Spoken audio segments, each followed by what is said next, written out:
What's up, everybody? Okay, so today we're going to be going over, I would say, the book that changed my life, that really started everything. So this is back when I was like 18, 19. I discovered this book. I thought it was the most amazing thing I had ever discovered, and I have come back to it now as a life coach. I've never actually really separated from the book. I've always held it very near and dear to my heart, and I want to share it with you guys because, well, first of all, I want to share a video with that Bill had told me to check out, or Bill had told me to check out Healthy Gamer GGG, which I'm not the biggest fan of Healthy Gamer GGG. I had been checking him out as for my life coaching stuff when I was looking through therapeutic therapy, guys. Honestly, of all the life coach stuff, of all the podcasts and everything that I've looked into, the only one that I've really found that's legit is Being Well podcast. That shit is legit. But everybody else that I've come across is not really that good. They, I don't know, they're not that great for me, you know? So, but anyway, so I'd come across Healthy Gamer GGG. I'd mentioned them, I believe, in the last stream, maybe a couple streams ago. I believe it was the last stream. And Bill had told me to give a look at when he talks about he interviews like a pickup artist guy or something like that, or a guy that took a bunch of courses. So I started looking through some of his stuff. And by the way, before I get to the Healthy Gamer GGG, the what we're gonna do in this, I'm gonna be using him. I'm gonna be using this interview that we're gonna check out a part of it, and then I'm gonna segue into talking about the Book of Abramelin the Mage. A little bit of background on the Book of Abramelin the Mage. There's the original translation, which was written by Aleister Crowley. I don't know if you guys know who Aleister Crowley is, but he's famous for the phrase "Do as thou wilt," I believe. And a lot of Satanism was built around him with Anton LaVey in the 80s, I believe, or 70s when he started the Church of Satan. And they believe this whole thing of just doing as thou wilt. I will say, I will say that there is a lot of power in that where you just do whatever you want. However, when it is raw energies that are not curated, you shall succumb to the sins of the flesh, the temptations of the flesh. You know, the whole Adam and Eve things where Eve listened to Satan and she allowed herself to enjoy a pleasure she was not supposed to, and then Adam did it because Eve told him to, and all that, and it led to our downfall out of the Garden of Eden. Which, by the way, I don't think when we were banished from the Garden of Eden that was a bad thing. Actually, the video I'm currently working on now, I'm just cutting out all the. I'm just kind of cutting out the. I'm doing a little bit of editing in it still, but I already filmed already recorded all the audio. I've already got all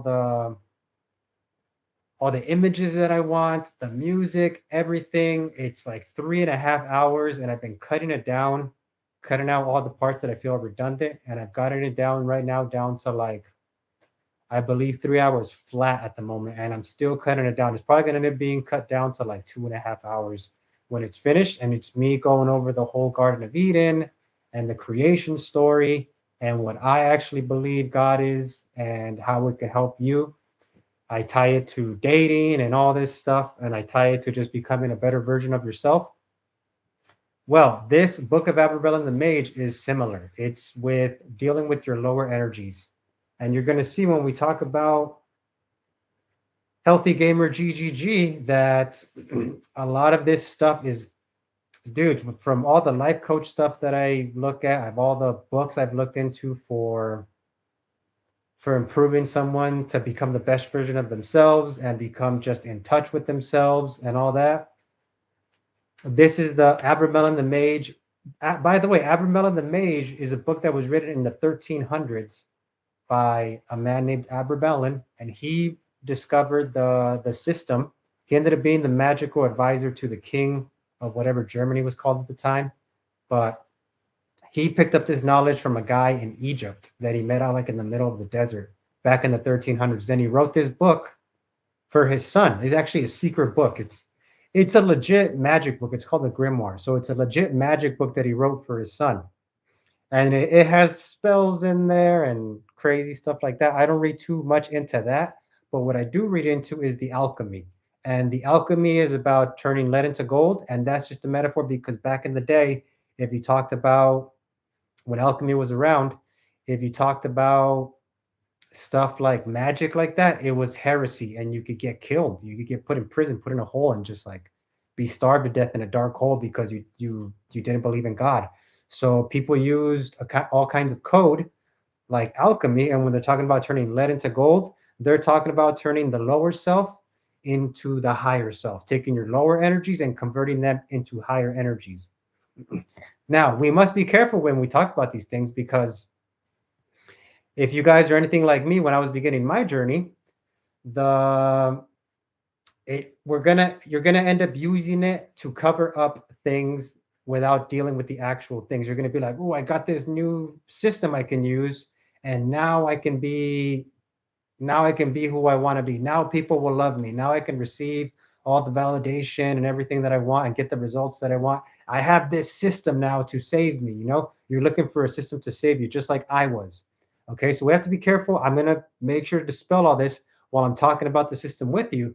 But that's actually the very first part. That's because the system is in 3 phases. That's actually in phase 1, where we undo all these using things to save us and we deal with our actual root selves, or we get in touch with our actual lower energies and we separate from them. But anyway, let's go to Healthy Gamer GG, and shout out to Bill, by the way. Shout out to Bill for putting me on to this game that Healthy Gamer GG even did pickup stuff. I didn't even know because I was looking into him for therapeutic shit, but I didn't know he did any pickup stuff. And man, there is the link. I believe that should work. Let me double check. Hold on. I'm just kind of checking to see if it works. No, it doesn't work. Hold on. Well, if somebody can see if the link works, I'll just put the name of the fucking video. I don't know if the fucking link's going to work or not, but this is the name of the video. If any of you guys want to check it out, it's called I Spent $50,000 on Dating Advice. Viewer Talks with Dr. K. So this is the gamer GGG. Before I go into the video, let me share the fucking video with you guys. Before I get into the video, I will say that I picked up on, because I watched a couple of these. I was like, oh, this looks pretty good. I was watching the initial one that Bill recommended to me, and I really didn't like it. He was talking with like this autistic guy, or a guy that came off as autistic at least. And the whole time, the crazy thing about Healthy Gamer GG, which is the dude on the left in the chair, the guy on the right is the guy that spent the $50,000 on pickup, the guy with the beard. So the guy on the left, the Indian dude, he has this like pompous fucking attitude where he thinks he's above fucking pickup. Now, I will say in his defense, I believe he has a pompous attitude toward, I believe he has some kind of anger towards the pickup guys, because the pickup guys do take advantage of these vulnerable guys, right, that are trying to get better and they don't know what they're doing and they're lost and they're confused and they're hoping pickup will help heal them and save them and get good relationships with people and social lives. So Dr. K, I'll call him. Dr. K is picked up, just like I picked up, just like anybody that doesn't believe in it can pick up on that. The pickup guys can be kind of sleazy, they're preying on people's insecurities. So Dr. K has picked up on this, and I believe this is where his anger towards the pickup guys, the PUA community, is directed. He's not necessarily angry at the guys that do the pickup. However, I will say he has a very pompous attitude toward it where he's like, it doesn't work. I know what works. When I can clearly tell you 100%. I don't know about you guys, but I can tell when somebody knows is good with chicks and can pick up girls. It's super clear, written on in all their communications, the way they come across. You can tell when a guy's been with tons of chicks, and he really just knows he knows the game and he just understands things. He has no ego about it, It's just his reality. He doesn't look at it like it's this. It's just you can just tell when you meet a dude that's good with chicks, you know, and has been with a lot of chicks. Dr. K is not one of those dudes. Okay, I 100%. I would be absolutely fucking astonished if he's been with tons of chicks. He has not, you know. Same with Jordan Peterson. I saw something with Jordan Peterson the other day where he was talking about how to pick up chicks or how to pick a good woman or something. When Jordan Peterson has been married since fucking, he met his wife in fucking college. That dude's never had a pickup arc, okay? The one thing I can tell you guys that I can't offer you, take it for what it's worth. I actually had a pickup arc. So when I talk about this shit and I criticize it, I actually went through a pickup arc, just like maybe you guys are going through or have already gone through. And I'm not coming from a place of me criticizing it from the outside as somebody that thinks that's above it. It's super funny too, because I went through this kind of shit when I was a pro wrestler.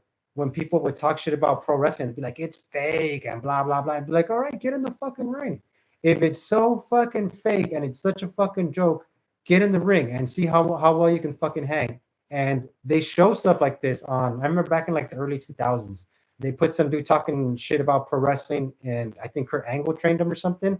And the guy could not fucking hack it. He was a huge, huge fucking pussy that was talking all this fucking shit. Same thing with these guys that talk about pickup, like Dr. K, Jordan Peterson, some of these guys that think they're above it and have never fucking done a single fucking approach in their fucking lives. I can tell you right now, Dr. K, if you put him out there in a nightclub, he would fucking absolutely fucking fail. He wouldn't know what the fuck to do. He wouldn't be able to pick up a chick unless he just got lucky and the girl just liked him or recognized him from his YouTube channel. I can tell you 100% right now, he would fucking fail, and he has no idea what the fuck he's talking about when it comes to pickup. He's just the guy on the mountaintop fucking criticizing everybody for trying to do something and make themselves better. Well, I don't know. I don't want to go that far, but I'm saying I think he just has his anger towards the scumminess, the sleazy pickup gurus that prey on guys' insecurities.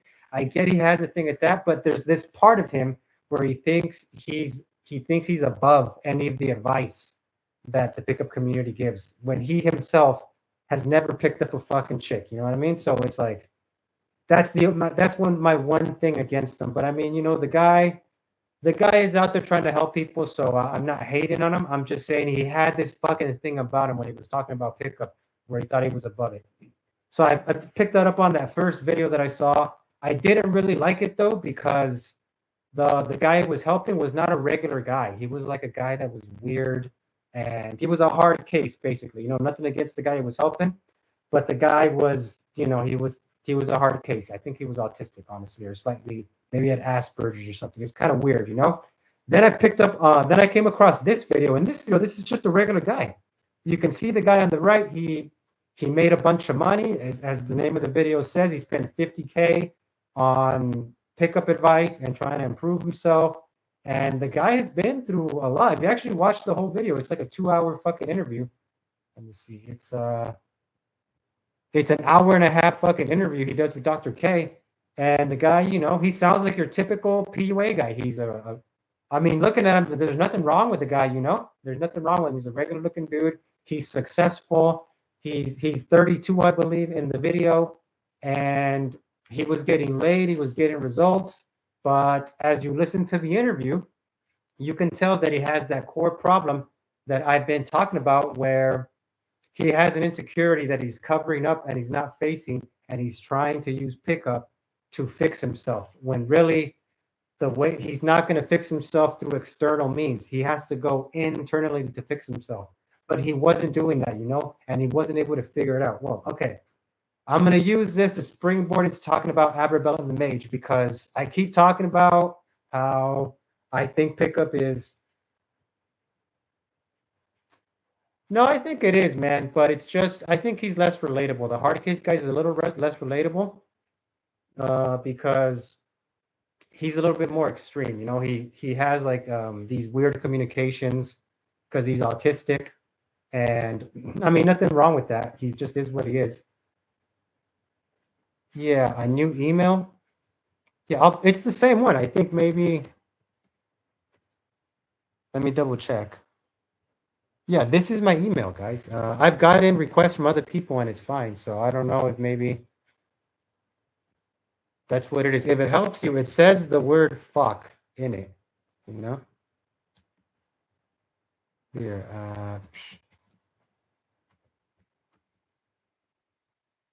mm, it should be, it spells the word fuck in it, like that. See, it actually says, I know it's an old email when I was younger. It says fuck you and then 14 at gmail.com. That's what it is. But okay, so damn, I just realized that anybody that watches this that didn't come to the stream, I just said it out loud and they'll get access. But whatever, I don't really give a shit. So, all right. So, as I was saying, I keep talking about how, don't use the pickup, just like drop game and focus on yourself and fix your insecurities, and the rest of it will autocorrect and blah, blah, blah. But I haven't actually gone into how to actually do that. So, I will be going into that in this video. Well, yeah, you're right. Yeah, they won't know because they can't see. That's true. I saw you, Bill. I saw you on the Michael Sartain video. I saw you commented on my comment, and you were saying that Mike was saying to not to do stuff that I was saying to do. It's on that comment where I was like, Mike, I want to get you on my podcast one day, But yeah, that was good to see you there, man. It was good to run into you. I commented you back on that comment actually. But okay, so I've been referring to like what to do, right? Like, oh, drop game, but I haven't actually been giving you guys like the what to do instead, So that's what I'm going to into this video. And again, it all connects back to the book of Abramelin the Mage, the Den and Guth translation, not the Crowley and Mathers translation. The Crowley and Mathers translation is completely wrong. The Guth and Den translation, I believe it was put out in 2001. And yeah. So if you're gonna try to find it, look for that. I have the book on digits. I have it in a PDF. So I'll upload it into one of the Google Drives after this, and you can just like check it out yourselves. But that book changed my life, guys. When I was homeless, I had that book with me, like it changed my life, but it was back then I took it too literal. You guys will find out that a lot of these ancient texts of wisdom that have to do with magic and everything, if you take them too literally, they're not really going to help you. They're talking about, like I was saying, back then it was considered heresy to talk about magic and transforming energies, anything aside from God, and you would get put in a hole until you starved to death in the dark and you basically drowned in your own shit and stuff like that. So now, for practical purposes, I will translate the text and into practical purposes for you guys. But let's check out Dr. K here. And I'll be pausing it. I'm not going to be watching too much of him because, like I said, it's an hour and a half video. But I found this part right here to be a good segue into starting talking about Abigail and the Mage. So the reason, maybe I'm overshooting here a little bit, and I think that I'm really happy to hear that if there's complex PTSD involved and some of that other stuff that you're seeing a therapist, because I would work on this with them. But I just want to point out to you, like, what I see is that you take the W's in your life and you turn them into L's. Okay, that's huge. That's fucking huge. Okay, so the thing that's been going on with this dude in the interview is every time that Dr. K tries to give him a compliment or kind of talk him up, the guy can't receive it. You can see that it becomes uncomfortable. You can tell he doesn't believe it. You can tell that he's like taking it, and he's taking it as like a superficial comment that doesn't really mean anything because the guy doesn't believe that he deserves a compliment. He basically takes something good. He does the opposite. Okay, so I'm saying we need to turn lead into gold, right? We need to alchemize that and take our lower selves and transform them so they strengthen our higher selves. This guy does the opposite where he fucking flushes that shit down the fucking toilet and he takes something good and he turns it into fucking shit, It's like King Midas. Everything turns into gold, but the opposite. Everything touches turns into fucking shit. And he does that because he has this fucking insecurity.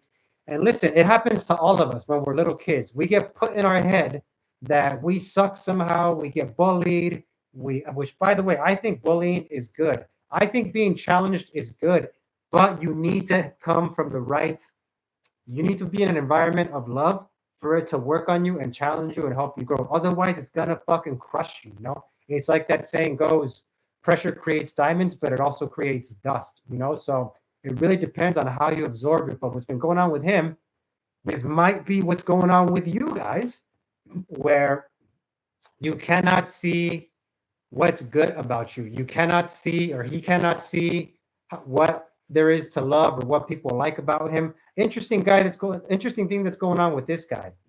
So what this guy's process is like is that he was talking about earlier in the podcast how he'll go on dates, and when he goes on a date, sometimes it would go well for him. You know, it goes well for him, and because he took $50,000 worth of pickup stuff, he would be running his game. He even talks about during the podcast how it it got him laid and it worked for him. It got him results, but he still always ended up feeling like weird about it. Basically, he felt empty, is what he was saying. He was like a social robot running fucking scripts, getting results, but at no point did he feel like it was him doing it. It was the material doing it for him.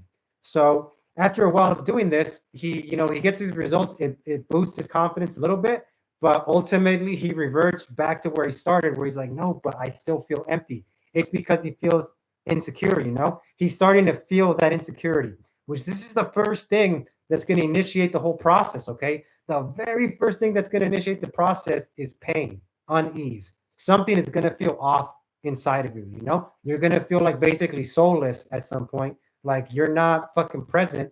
And that's going to be letting you know that something is wrong. So as a result, what we do, what some of us will do, what I did, is that we'll see like, oh, I feel like there's an emptiness here. Let me do something to to strengthen it, you know. But the way that I'm doing it is, but it's based on external cues. You get what I'm saying? We notice we're unhappy, we're uncomfortable, we're getting stressed because we're not getting the results that we want, right? That's typically the thing that pushes us to transform, is that there's an external thing that we want to change, and then what's going to be the evidence that we were able to overcome this deficiency or this empty or fill this emptiness, right? When we get an external result, which is fugazi, that's bullshit. But it's easier to fall into that pattern because we're going off external things, right? We're trying to change our external results when really at the end of the day, external is a mirror of the internal, but we have to be in touch with that process. And when we're not in touch with that process, we're just getting pulled in all kinds of directions by our environment. So what was going on with him is he started doing pickup, he started getting results. He got to a point where he was getting dates. Actually, he talks about during the podcast how his problem is he gets a lot of first dates, but he rarely ever gets second dates. He's talking about it this one date in particular. I think it was his last day right before he hopped on with Dr. K. That he goes out with a girl and it starts to go well. They start the trauma bond. It comes up that his insecurities come up, her insecurities come up. They start to trauma bond together. Here's what I think is going on with him. The reason that, and he talks about how this is a pattern of his when he starts, and this is a very common pattern with people in general. You guys will see this when you get into relationships with girls, where because I used to have this, I know this, guys, because I used to have this thing where I probably still have it, dudes, where I would attract girls with tons of trauma, like super hot chicks. But if I hung out with them for an extended period of time, eventually they would start trauma dumping on me, you know? And so I was going through a similar process like this guy, where I was like, okay, well, this is good. They're opening up to me. I can also open up and dump my trauma. Like, I'm not thinking like this, but this is basically my reasoning. Like, oh, she's dumping her trauma on me. Oh, I'm going to open up too and dump my trauma. And we're just going to fucking like trauma bond, or like, be open with each other and raw. I would be like, oh, we're being raw with each other. And we're just telling the truth. This is great. But really what was going on, which is what's going on with this guy, is that the reason that people trauma dump is because you get to a certain point where you start to feel connected with somebody, okay? But because everything that you're doing, like for instance, us that are using pickup, if we're using pickup to cover up an insecurity, right? Everything when we're starting to feel a connection with somebody, we are aware that the pickup is not who we are. So we want to like, okay, I actually this person is special. So I'm gonna drop all the fucking pickup and I'm just gonna be honest with them. I'm just gonna tell them like, hey, I'm hurt or whatever the fuck, you know what I mean? And the reason that I would do that, the reason that I believe that he would do that when he would do it is because this last like it's this last test where we're like, okay, I'm gonna trauma dump on this because why are we trauma dumping? Why do we have all this pickup and everything like that? It's because we're afraid that we're not good enough, you know? Like we don't believe that we're good enough. So we're using this tool of pickup to to compensate for the fact that we don't think we're good enough. Okay. So when he starts feeling connected with somebody, when the girl starts feeling connected with you, well, she's been putting a front up too, or I've been putting up a front, and you know she's trauma dumping on me, so I'm trauma dumping on her. This happens because it's like, okay, I'm gonna drop the fucking game that I'm using, and then I'm just gonna be completely raw with you and just expose this broken self of mine to you.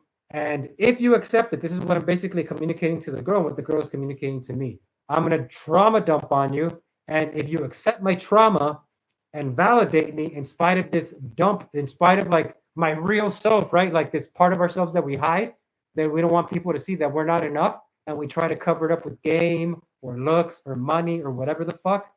That's all a band aid on what's actually going on. This wound that we have that we're not fucking good enough. We don't believe in ourselves. And we, for some reason, you know, this is why he's turning W's into L's because he doesn't believe that he's really that guy that deserves that kind of love because he's internalized hatred. So he doesn't believe that he deserves to love himself because if he does, it won't. It'll be incongruent because he believes that he's not good enough, so he can't love himself because he's not good enough.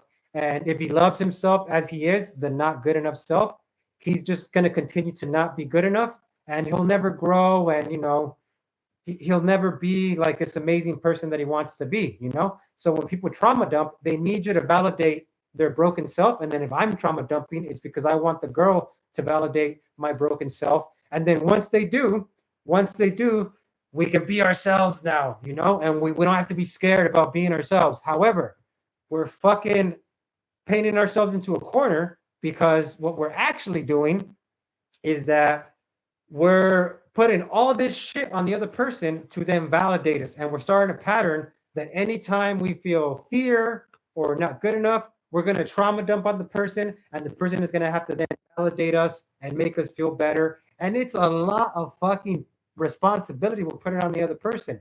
We're really just fucking pussying out and not validating ourselves, you know, rather than being what we really need to do is we're asking them to validate us, meaning we're asking them to love our broken selves. And then that makes us feel better. That relieves us of the responsibility of having to fucking love our broken selves, and we can be like, oh, okay, they love my broken self, so I can just be who I am and be all fucked up, and they're gonna love me anyway. What we really need to do is rather than put it on them, we need to love ourselves. Okay, we need to love ourselves. So when we have these emotions of, by the way, guys, this shit still comes up. This shit never goes away. Okay, I hope you guys aren't thinking that, oh, once I go through this process, I'll never have to worry about it again. This is something that's going to be an ongoing process for the rest of your lives. It's called a self-regulating system. You self-regulate, you self-validate your own emotions rather than pushing it onto other people or using some kind of tool to cover it up and heal it. You heal yourself. Okay? And the way you heal yourself is by loving yourself and loving that part of your life. Now that's very vague. I'm going to get into exactly how you do that as we keep going. But my point being that this guy, the reason that he turns those W's into L's is because deep down inside, he thinks he doesn't really believe that he deserves to love himself because deep down inside, he thinks he's not good enough.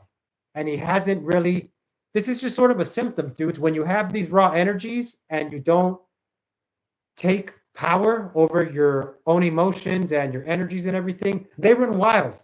They run wild and they will fucking rip you apart because they're hungry. They need to eat. So they're just going to eat your fucking soul. You know what I mean?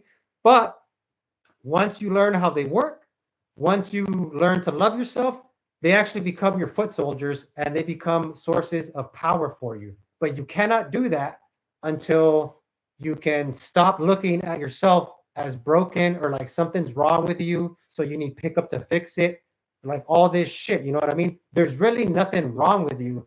The only thing that's wrong is that you're not using the energies how you're supposed to. You're just kind of you don't know what you're doing, basically. You know what I mean? You don't know, you're lost. And when you're lost, the energies will eat you alive. So we need to recenter ourselves in ourselves. Very first thing we need to do is get centered in ourselves. Right now, we're projecting onto, if you're using pickup, rather than centering your salvation on yourself, you're putting all your eggs in the pickup basket. And you're always gonna need more. Okay, let's get back to the. I'll talk more about this as I get into the book of Adam Mellon, but let's go back to the pod. Yeah. Like, that just ain't gonna work, man. There's no, you know. And this is where I can share some information. Like, any thoughts or reactions to that before I keep going? Yeah, resonates. And I think here's the real problem. Like, oh, do you actually? So let me ask you, how do you think someone does that? How does that happen to someone's mind? Okay, I'm just gonna pause it because if I play it for too long, dudes, I'll get a copyright strike. But he's asking him, how does that happen, right? I just went into that. How this happens because we don't fucking. Well, number one, let's go back to the fucking beginning. At some point, it got put in your head. At some point, it got put in my head that we're not good enough, that our actual selves is not worthy of love because we're not good enough. If I really trace it back, dudes, I would say with me, there was when I was turning, I believe, fucking 7 or some shit. And we had, I'm Mexican, so my parents had bought a piñata for me to break for my birthday, and then I didn't like the piñata. Like in my little 7-year-old kid brain, I was like, this fucking piñata sucks. I don't want this fucking piñata, And then everybody's looking at us. It's a family party, family and friends of my parents, and they're all, oh, it's time to break the piñata. And then I'm like, I don't want to break the piñata. That fucking piñata sucks. You know what I mean? Fuck that piñata. And then my parents start to fucking scream at me. My dad hits me, and everybody's like looking at me, and they're like, you're wrong for feeling what you're feeling. You shouldn't feel what you're feeling. You should feel this instead. You see how, and I'm sure this resonates with a lot of you. This sounds familiar. I would say there's not a single kid on earth whose parents didn't tell them what they're supposed to feel, whose parents weren't trying to. I mean, I go over this in the Life Stages stream I did, right? The one that has the dad yelling at the little kid as the thumbnail. But I go into this, how our parents basically control us when we're little kids. And being in this kind of environment, it takes us out of ourselves, It takes us out of listening to our own emotions and feelings as valid, and we're trying to live and feel the way that we're supposed to and act how we're supposed to per society standards. And then, of course, this continues in school. They're telling us how to act and how to think. In society at large, it's telling us what we're supposed to be so we can be considered successful or a Chad. The women as well are under this. Social media is constantly telling you what you're supposed to think, and people are constantly shaming each other. Another crazy thing, too, is that everybody, I would say, dudes, a high majority of people suffer from insecurity. They suffer from the things that we're trying to use pickup to remedy. People that talk shit about pickup or whatever, they're using other stuff. They're using other metrics to measure themselves. And when I achieve these things, I can then love myself. They're going through that same process, which is a little bit alleviating, knowing that, because that's this universal fucking pain that everybody is suffering. Everybody is going through this process of insecurity and trying to prove to themselves that they are good enough and that they can love themselves. We're using pickup. A lot of other people try to use success, and some people actually achieve it. This is how you get things where celebrities are killing themselves, multi-millionaires are killing themselves, and they have everything they want. And people are like, how could he ever do it? He had everything you could ever want. Why would they kill themselves? It's because of this. It's because when you're in this loop of insecurity, of not thinking that you're good enough, and you need constant evidence on the outside to reaffirm to you that you are good enough, it'll never be enough. It'll never be enough. You could be Elon Musk and you'll still be that same insecure guy that you are even when you were broke. You know what I mean? It's like it'll never be enough. And on the conversely, you could be a broke as fuck motherfucker, but if you love yourself, it'll always be enough. Now, I'm not saying to just stay broke. I'm not saying to not be motivated and get out there. I also talk about this when I talk about the 3 phases and the entire alchemization process. I will talk about that. That comes at the end. But we cannot focus on those things until we pass through the first 2 phases where we organize all these energies right now that are potentially running you, that are potentially running the show and causing you to be very reactive and get lost and chase dopamine hits and do drugs to feel better or whatever it is. You try to get sex because that's gonna be another dopamine rush of yours, and it's all really just covering up that you're broken and that you have no idea what the fuck you're doing. Okay, this is ultimately what you're covering up. And until you fix that, you cannot really be going after that bag, bros. I mean, you can, and you can be very successful at it, but you'll never truly be fulfilled and you'll never truly be happy. This is why the poorest countries in the world typically are rated towards the top of the happiest countries, because those people have let go of material goods and they understand that you can just be happy. This is what I'm always telling you guys. You got to just feel good to feel good. Put no conditions on you feeling good. But there's more. We'll get more into the technical stuff as this stream goes. All right, let me play some more of the pop.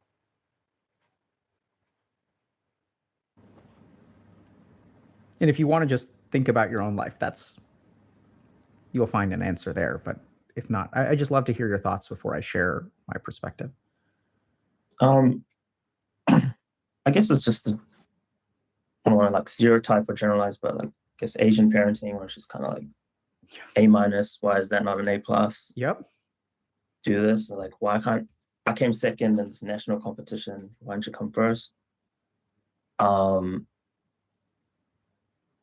Yeah, all these other kids are better than you.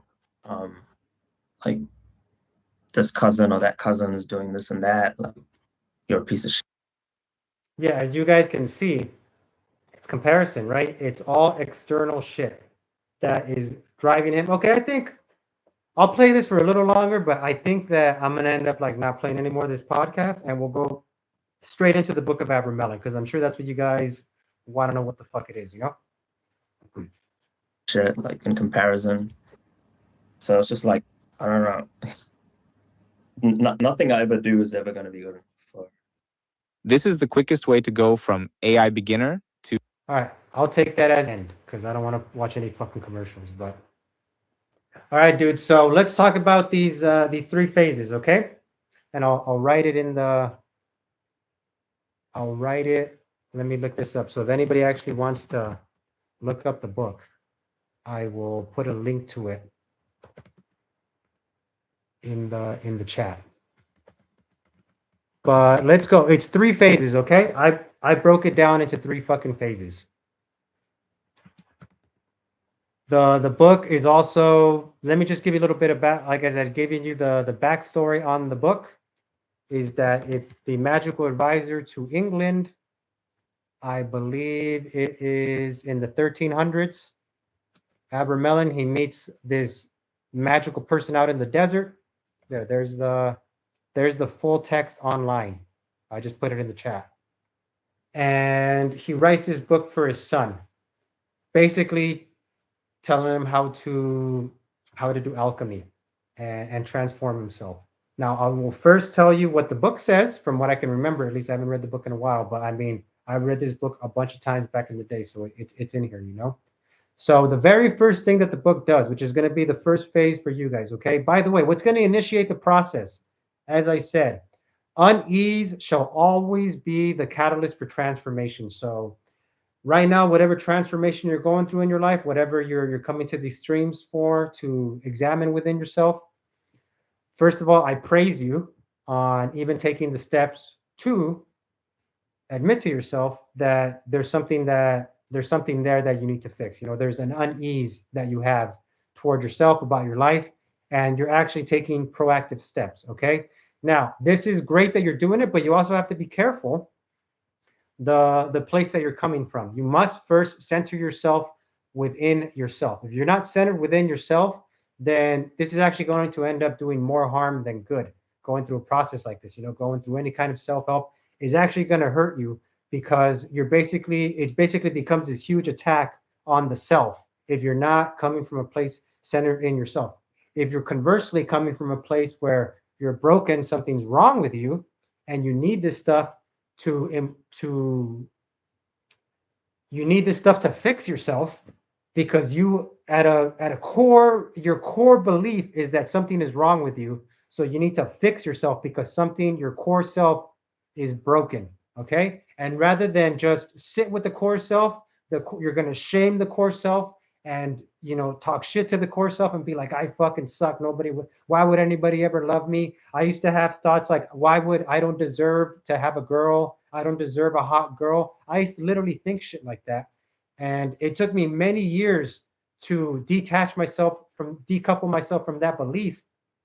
I don't believe it now, but I mean, dudes, I was holding on to that belief even at a subconscious level for many, many years, where I didn't really truly believe that I deserved a hot girl, because even if I would get a hot girl, there would still be a part of me that, like I've told you guys before, I would look up stuff for a girlfriend game, and I would start looking up social circle games just to fucking how to meet somebody and make a friend. I was looking for products on that, or because I just could not get it in myself that it was just a core belief of mine that was driving me, that my core self is broken. Therefore, I need these things to fix my broken self. When really all I needed to do, okay, so phase one. Phase one is, first of all, we identify that something is wrong. Okay, we identify that we have a problem. Once we identify that we have a problem, we have to humble ourselves and be like, okay, I am being controlled by negative thoughts, negative beliefs, negative forces. I'm basically a fucking leaf in the wind right now, just getting blown around anywhere. I am not strong. I am not centered within myself. I'm putting all my energy outside of me. My source of validation is all outside of me. I am not in control whatsoever. That's the very first thing that we have to admit to ourselves. Now, pickup is great because it gives us a sense of power and control. That's why maybe a lot of you guys are like, what's the line? I need more content. Maybe that's why you're searching for pickup material at this time, because it gives you a sense of control. When we look for structure, when we find that structure, it gives us a sense of control. We know where we are. We know where we are in the pickup, in the process. And if we know where we are, we can have more control over it. And then we know what lines, we have the right comebacks. There's nothing the girl can do or say that we're not prepared for, and we know where we are the entire time along the process. Okay, you need to admit to yourself that you need that because you actually have no control whatsoever. Okay, that's why you're doing that, because deep down inside you have no control. You're not in your own power. You're giving your power away to things outside of you. You're allowing these energies to run the show. Basically, you're basically being run by a bunch of parasites, let's say, that have latched onto your energy, and they're just eating your fucking energy. And the reason that you feed them is because they give you relief from the pressure. So you have this pressure of, man, I suck, I'm not good enough. I found this little trick that I can do and it gets me a result. It relieves the pressure from me, and you keep feeding this thing, even though this thing is really just sucking your fucking soul out of your body and taking away all your agency. Okay. So first thing we need to admit to yourself that you're broken. Okay. That you're broken, I would say not even broken. It's broken is a strong word, but more like you're disconnected from yourself. There's a broken connection between you and yourself. You're broken in that sense. You yourself are fine, but your connection with yourself is fucking broken. Okay. And it's causing you unease. It's causing you stress, yada, yada, yada, yada. Okay. Once you admit that, now you have to start to identify what are the things that are running you. Okay. Now it's like, okay, my connection with myself has been broken. What are the things that are pulling me away from my core self? And like I said, with me, there was a thing with my parents where they shamed me for not liking the piñata.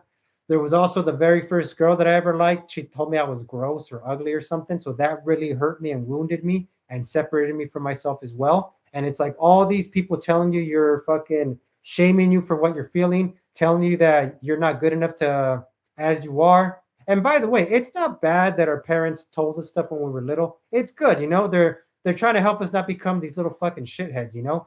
But there's some collateral damage there that when they were doing that, if they didn't instill enough, they didn't reinforce enough self-love in us, then we started to hate ourselves on a subconscious level. And to be fair, maybe their parents did it to them too. We're going to be the ones that break the cycle, okay? We're going to be the ones that are going to transcend this shit and not pass it on to our kids as well, because we'll be able to discipline our kids, tell them what's right and what's wrong, but also allow them to learn this from a place of self-love, okay?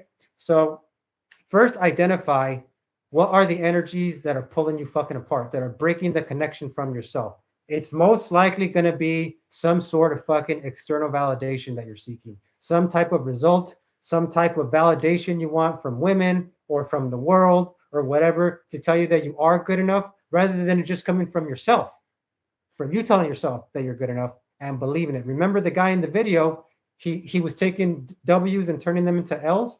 That's because he couldn't just believe that he was good enough as he is. He needed those external results. So once you identify that these things are wrong, you do this. Why? You do this so you can completely detach from them. By the way, you're not trying to get rid of these things, okay? When we get into phase 2 and we start to actually recruit them to become our foot soldiers and do our bidding, we'll take care of that then, okay? But you're never going to be able to, like, I'm calling them parasites and I'm calling them as these things that are sucking your soul out and blah, blah, blah. It's fine that they're there, okay? It's not bad that they're there. And even if it is a bad thing, they're always going to be there, okay? You cannot get rid of them. So don't get into like a fight with them either, because you're going to lose ultimately if you do, because there are more of them, there are of you. And ultimately, these things are actually parts of yourself. You're actually fighting yourself.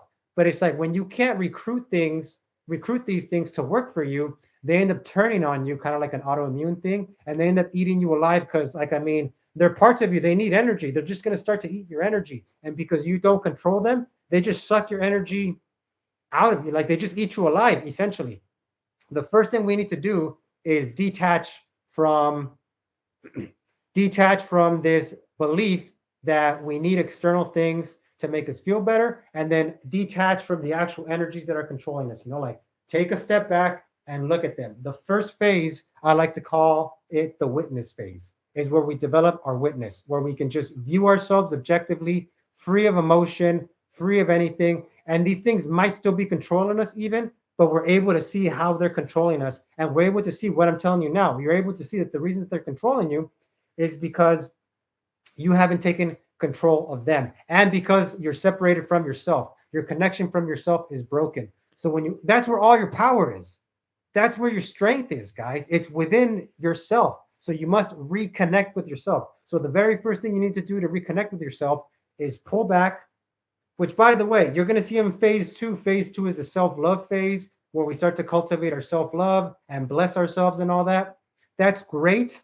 But before you can even go into self-love, you just have to connect with the self as you are, not good, not bad, not love, not hate, nothing, just the neutral observer that is able to see everything that is going on. Everything that I'm telling you now is coming from my witness. It's how I look at the world when I'm examining myself. I'm like, okay, this is how I was even able to figure out the pickup was a fucking problem, right? I came when I got in touch with my witness, where I was like, okay, well, I'm using pickup to cover up an insecurity.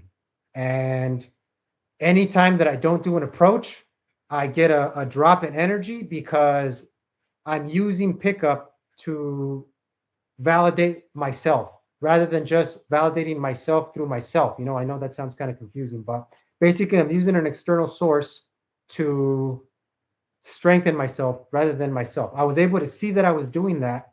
And then now I can see when I'm being reactive, you basically start to see how all these negative things are affecting you in a negative way, how they're controlling you. All your addictions to weed or alcohol or video games or porn or whatever it is that you might have some shame around because you shouldn't be doing it, but you're doing it anyway because it gives you that little dopamine rush. You can see how all these things are controlling you, right? And you can be like, okay, I see how all these things are in control of me and pushing my buttons, but there's a part of you that is unaffected. You have no opinion, essentially. You can see it happening, and you're not going to immediately label it good or bad or anything. You can just see the energies around you. Okay.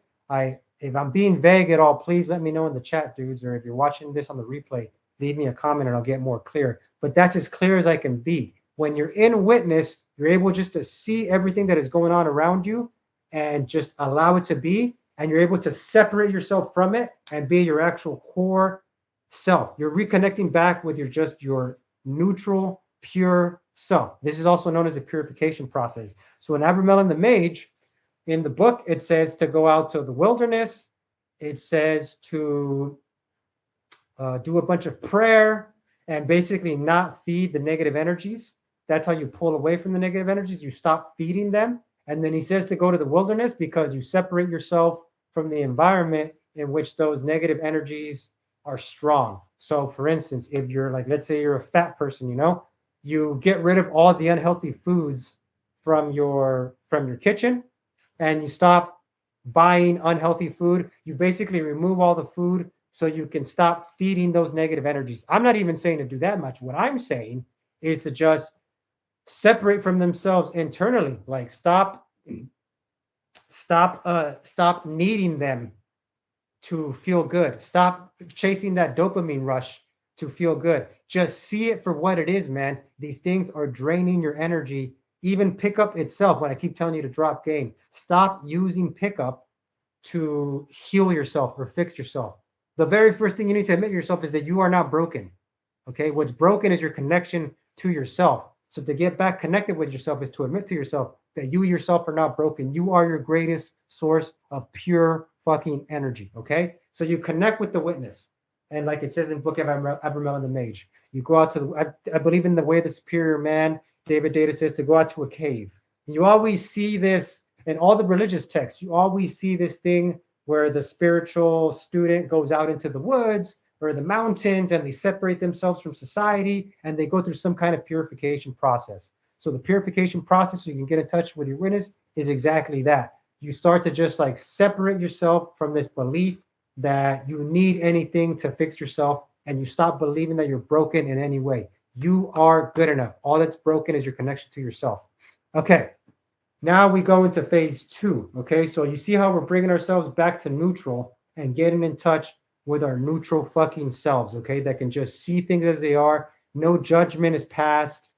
We're just in our pure energetic selves, and it's enough. Okay. Ourselves is enough, and we're able to see things from ourselves. We go into phase 2. In phase 2, we have to recruit. In the book of Abramelin the Mage, it calls it the HGA, the Holy Guardian Angel. And there's a whole ritual to recruit the Holy Guardian Angel. So, I'll translate it into practical terms, but I'll tell you first what it is. And maybe I don't remember it all. If you read the book, maybe I'm missing stuff, but this is what I remember. So the first thing you have to do is you have to build an altar. You go out to the woods, you build an altar made out of fucking whatever wood. I forget what kind of wood you need. And then you have a window that faces the east. So every morning when the sun rises, the sun wakes you up, and then you pray to the sun every day. And you also you do prayer all day. You don't eat anything with blood, so you don't eat any meat or animals or anything like that. You cause no harm to anything in the woods. And then you also do, I believe you do like acts of good out in the woods, and you take care of your environment. And you wear pure clothing, like all white clothing, I believe, like just pure silk or whatever it is. So what's going on here? And then after doing this for a period of 18 months, you do a whole ritual where you invoke you summon your guardian angel, and your guardian angel appears and gives you protection. So then you can go into the second phase, the second part of phase 2, where you actually start to call in the lower energies, the demons that were controlling you, the stuff we're talking about, your insecurities and all that. You start calling them back, and you start to put them under your control, and the guardian angel is there to protect you so you can do it. Because without the guardian angel, those lower energies or those spirits will run amok and eat you fucking alive. Okay, what does that mean? Let me translate that into practical terms. The holy guardian angel is the agent of self-love. Okay, it's what I'm talking about, building your self-love. So first, we get in touch with our witness, our pure energetic self, no labels there. It's just our actual self that we've become separated from. Once we do that, building the altar and then of course during the purification process you're supposed to unplug from all the things that are feeding those negative energies. So like I said, if you're a fat person, stop buying the bad foods. If you're a porn addict, stop watching porn, blah blah blah. It's tough, you know. It's tough to separate yourself if you're going to do a true fucking purification process, because you're going to feel this urge, like these things pulling on you to go back to it, because it's so easy, because it's a source of energy, or it's a dopamine hit that you get, and it becomes a source of energy for you. So when you use those things to make yourself feel good rather than just getting in touch with yourself to feel good, it's tough to go through that purification process and separate from them. But once you do that and you can reset to your neutral self, I believe too, you don't eat like for a period of time when you go into the self-love phase. Okay, so once you go through the purification, you're back at your neutral self. You begin to build the altar and all this bullshit, and you do prayers, and you wear like certain clothing, and you don't do any harm to your environment, and you make sure the altar faces the sun, and blah blah blah blah blah. You're doing that. You're doing acts to reaffirm self-love to yourself. So the way you build self-love is you start taking acts to love yourself. So in the first phase, you're doing the purification, right? You're pulling away from all the negative stuff and you're detaching from it, and you're proclaiming them as things that are controlling you, and you're taking your power back and you're reconnecting with yourself as agents that you're proclaiming them as agents that are separating from yourself. In the second phase, you start to say like, okay, I am not broken. I am connected back to myself. I love myself. I am going to now take actions that reinforce love toward myself. So, in practical terms, this might be where you start to journal, you start to dress a certain way, you stop hanging out with certain people, you start working on your boundaries and not allowing certain behaviors that are harmful to yourself back into your energy. You This is going to be also the part of the phase where when you went through the purification in the first phase, those things are going to come back up, and you have to have boundaries against it and be like, no, I love myself. I'm not going to allow these things to come back in and begin to control me again. No porn, no alcohol, no drugs, no eating shitty foods. I'm going to exercise. I'm going to stretch every morning. I'm going to clean my room every day. I'm going to tell myself I'm going to sit every morning for 10 minutes and meditate and just think about things that I love about myself. I'm going to cut all toxic ties.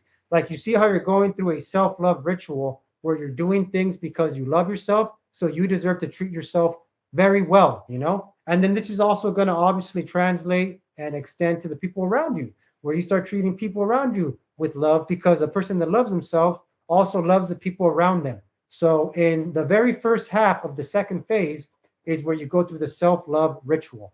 And you have to love yourself for a very long time so you can really start to believe that you are enough and you love yourself. If you're doing pickup during this part, this is where you drop game. I mean, you should have dropped game in the first phase, in the purification phase, right? But this is where 100% you need to drop game and go fully fucking natural. Even if you don't know what the fuck you're doing, you still go into the interactions because you don't need shit. You love yourself, and because you love yourself, you will be enough in the interactions. And until you can truly be in an interaction and know that you are enough, you will not be purified of these fucking demons that are controlling you, and you will not be in a place of self-love where you can truly summon the guardian angel that will protect you when you then face all these energies from the past.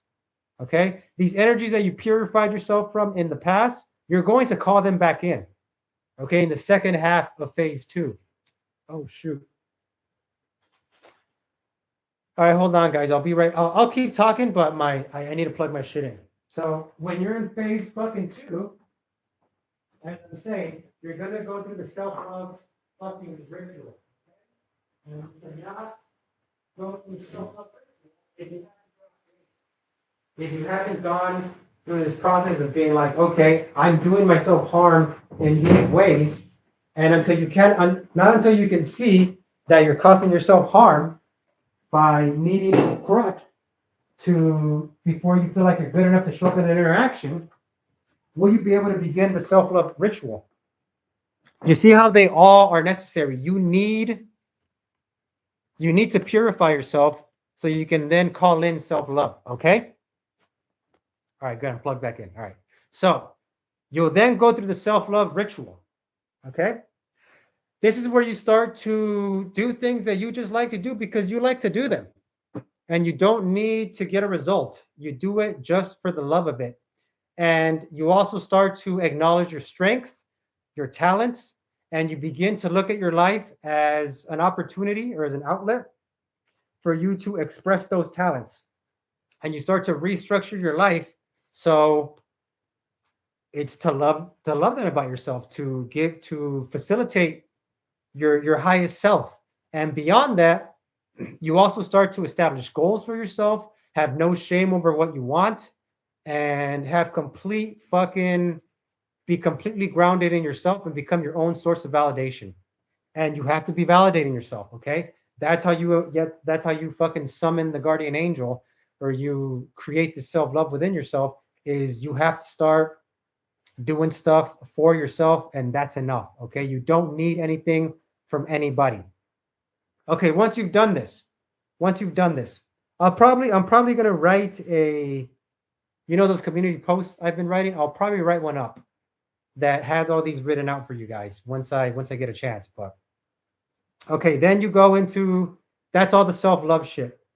This is the first half of phase 2. The second half of phase 2, once you are in a place of actual self-love, and you're proving it through acts, okay? This isn't just some shit you're going to start telling yourself and that'll be enough. No, it's when you are truly doing things out of self-love and you're using no things to hide that you're broken or that there's anything wrong. You can just be fully yourself without escaping into insecurities or anything like that, okay? Which, by the way, there's nothing wrong with insecurities. We're going to deal with that in the second half of phase 2. Okay, so once you're in a true place of self-love, you have now summoned your HGA, your holy guardian angel, okay? Now you're going to call back in all the lower energies that destroyed you before. So things like insecurity, jealousy, guilt, shame, powerlessness, anger, doubt, worry, all things that most people would say it's not good to feel those things, right? It's not good to feel those things. Any addictions that came up that might have been bothering you while that you were addicted to or whatever, like those dopamine needs that you have, right? All those things we can agree that we believe them to be bad, right? Like they're not good, and they have the potential to be bad if we do not control them. Because, like I said, those things are actually all different aspects of you. They're all different aspects of me. I have my own guilt, my own anger, my own these lower energies within myself, right? They're all aspects of me, and they all need to be fed. They're all there to do work for us. They need something to do. So when we don't give them something to do, they find shit to do. You know what I mean? They're going to express themselves one way or the other. Your anger is always going to be there. It's going to express itself one way or the other. Your doubt, your worry, your insecurity, all those feelings, they're going to express themselves one way or the other. But because we've done the process of self-love, okay, for ourselves, okay, for our pure core self, and gotten reconnected with ourselves, since we went through that in the first half of the phase, in the second phase, we are now going to extend love to our lower energies, okay? And we have to have compassion for them and not be angry that they're there. By the way, this is how you're going to do it. The very first thing you're going to do is these lower things. So when we criticize people for being angry, or we criticize people for not having self-control, or blah, blah, blah, we are projecting the shame we have around these feelings within ourselves and not being able to control them within ourselves. When we see somebody else not being able to control them or being controlled by them, we are projecting our shame around it onto them. We must first forgive others and stop projecting. We must first forgive the world. We must first forgive these feelings, just for these emotions, for existing. It's okay that they're there. It's okay that other people go through them as well. Until we can forgive their existence, we cannot recruit them to do our bidding. We cannot entrap them with icons. I believe in the Book of Abramelin, you summon the guardian angel, and then you have these fucking icons that when you evoke the demons, you use the guardian angel to trap them in these icons, and you have them stuck in these little statues, and then you can use them whenever you want for whatever you need, and they become like these magical spells, that these magical energies that are trapped in statues that you can then use to do your bidding, in the book. In reality, what we're doing is that we're taking time to forgive these lower emotions for existing and doing the work to understand them. Like, why are they there? Right? Because they're us. That anger that maybe you don't like that it's there, it's you. It's not this like separate thing from you. It's you, but it's you, the angry version of you, that insecure self that to be fair, I've been shaming it a lot in the other streams, but it's valid that it's there. They're all valid, okay? So first we must forgive them for being there, number one. We must forgive them for existing in the world. We must forgive them when we see them in others. We must have compassion for others when they get wrapped up in these things. We must have empathy for other people, so on and so forth. So we can then have empathy for ourselves and compassion for ourselves. Now, once you're able to forgive them for existing and forgiving that they're there, now we have to understand what they want. Okay, like, why are these emotions there? Well, they're there because there's a purpose that they serve, right? For instance, anger is a protector. So anger is there to protect us. I wrote a list. I'll read the list. This will help you guys become okay with these like lower parts of yourself that you hide, or that you have shame around, or that you know what I mean, you're angry at, or whatever, that you wish that are the parts of yourself that are broken. You cannot begin to love that lower part of yourself until you forgive it for being there. You accept it. It's gonna be there no matter what. You start to view it as a part of yourself and not this thing that's draining your energy or whatever. And you see too how it connects you with other people. You know what I mean? And you end up having more compassion for the people because you understand that they're going through the same thing you're going through, man. They all have their anger is also a reflection of them. It's just that they haven't learned to control it. But you cannot control it unless you come from a place of self-love. Okay, so I have written here for powerlessness. So I wrote them all. They all have positive roots. Okay, all these emotions have positive roots. So powerlessness in and of itself sounds bad, right? It's like, oh, I don't want to feel powerless. It means that I'm weak, right? But the reason that powerlessness exists, when you feel powerlessness, you must give it self-love and accept that it's there rather than attack it and be like, how dare you? I feel powerless. That's bad. Instead of starting to attack yourself in that sense, you have compassion and self-love for yourself. First, you build self-love through acts and separating yourself from things that are doing harm, and building a ritual around making decisions that are reflective of you love yourself. And now we're going to take these lower parts and apply that self-love that we've developed to boost them up and strengthen our lower energies so we can become whole. And there aren't parts of ourselves that we're running from, that we're scared of, that we're trying to get rid of. If you're trying to get rid of any part of yourself, you're cooked. Like, you're attacking yourself. That's not self-love. You will never heal. Okay. So for powerlessness, anytime that you feel powerless, I wrote that moments of powerlessness means that we are open to receiving guidance, and there are moments where we separate from being run by our ego. Okay, the ego itself is not bad either, but it's just when we allow the ego to run us that we lose control, and then we get run by our ego and we break our connection with ourselves. Okay, don't try to think of anything of these things as bad. It's just what it is. If you want to stay connected with yourself, you cannot let your ego run the show. You have to run the show. You have to maintain that connection. So powerlessness is a moment that emotion serves you to receive guidance. It's a moment where you are open to receiving guidance and without ego. And it also can be equated with surrender and trusting in flow. Okay? Think of it as the initiation of a ritual of release, where you're like, all right, I'm giving up my power. I feel powerless in this moment. It is a moment for me to learn and love myself for feeling powerless and listen for whatever guidance comes up. Okay. The next one I have is guilt. Anytime that we feel guilt, it's typically a moral thing, right? We feel bad because we did somebody dirty or, whatever it is. It's just we feel guilt. It is not bad to feel guilt. Guilt is good because guilt is a reminder of, well, number one, it's an accountability practice, right? It's just like powerlessness is the beginning of a ritual of release, guilt becomes a practice of accountability.